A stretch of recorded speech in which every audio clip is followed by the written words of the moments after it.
क्षितिज पारीको डाँडामा एउटा ठुलो परिवार छ, जहाँ समाज भएर पनि सामाजिक अनुभव नभएका बिर्खे काइलो आफूले आफैलाई समाजदेखि धेरै टाढा महसुस गर्दछन्। उनको जेठो छोरो खसेको पनि 2 वर्ष भइसकेछ। घरमा काँध थाम्ने अरू कोही छैन, छन् त केवल श्रीमती, बुहारी, छोरी र नातिनी।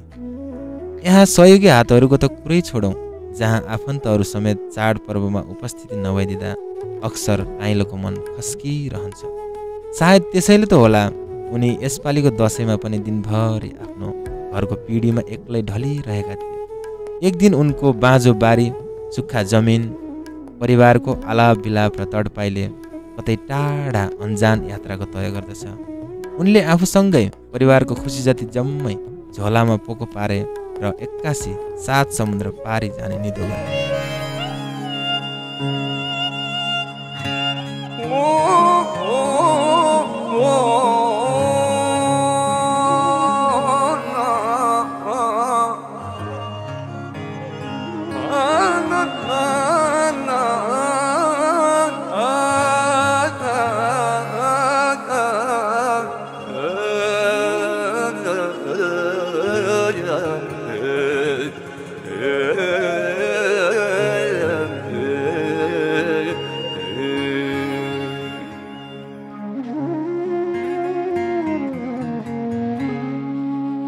रात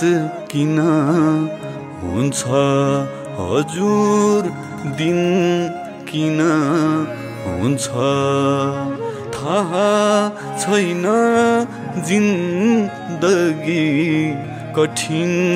किन हुन्छ।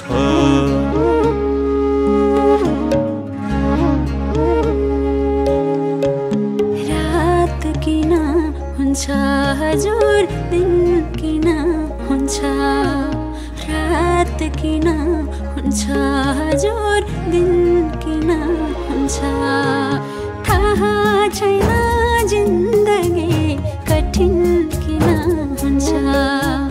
थाहा छैन, जिन्दगी कठिन किन हुन्छ।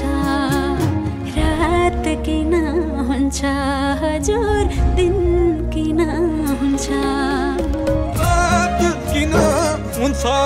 हजुर, दिन किन हुन्छ।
थाहा छैन,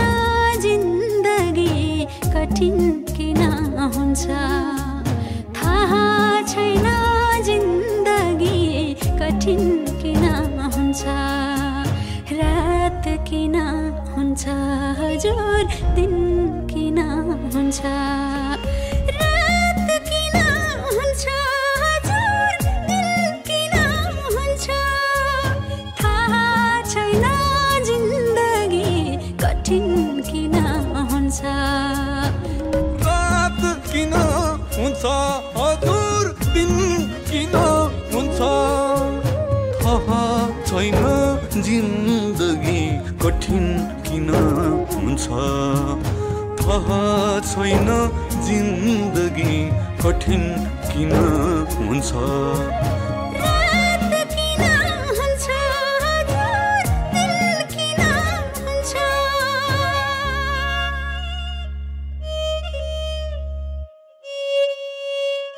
अहिले परिवारमा नयाँ उमङ्गको खुसी छाएको पो देखिन्छ त बिर्खे काइलोले मिठाई लुगाहरू जति सबै परिवारलाई बाँडेर खुसी त बनाए तर उनको कमाईले खर्चेको सामान होइन भन्ने कुरा त्यो निर्दोष परिवारलाई के थाहा काइलो त बिरामी भएर बल्ल तल्ल बाँचेर घर फर्केका पो रहेछन् धन्न उनको मालिक कडा स्वभावको देखिए तापनि भित्री रूपमा भने दयालु रहेछन् बिरामी खर्च जति सबै व्यवस्था मिलाएका रहेछन् अन्तत मालिक गहभरि आँसु पार्दै घरसम्म लाग्ने खर्च दिँदै आफ्नै भाषामा भन्दै थिए कि अब तिमी विदेश कहिल्यै नआऊ है त्यत्रो जमिन भएको जमिनदार हौ तिमी त पानी पो नहोला तर त्यहाँ थुप्रै विकल्पहरू छन् जाऊ बिर्ख त्यो पाखोलाई चम्काउनु पर्छ तिमीले र अन्त्यमा मालिकले आफ्नै गाडीमा राखेर एयरपोर्टसम्म छोडिदिन्छन् दुवैजनाको आँखाले अब कहिल्यै भेट नहुने सङ्केत गर्दै अर्थपूर्ण हाँसोसँगै बिदा हुन्छन् यस कथाको शीर्षक थियो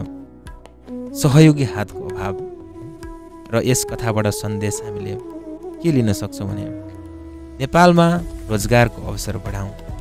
असहाय दुखी दरिद्र र भोकालाई सकेको सहयोग गरौँ मानिसहरूलाई विदेश जानु नपर्ने समाज बनाऊ आफ्नै घरको बासीभातसँगै महिनाको 5,000 किन नहोस् यसैमा खुसी हुनु नै जिन्दगी हो अरूको पछाडि दौडनु हुँदैन जस्ता थुप्रै सन्देश दिन सकिन्छ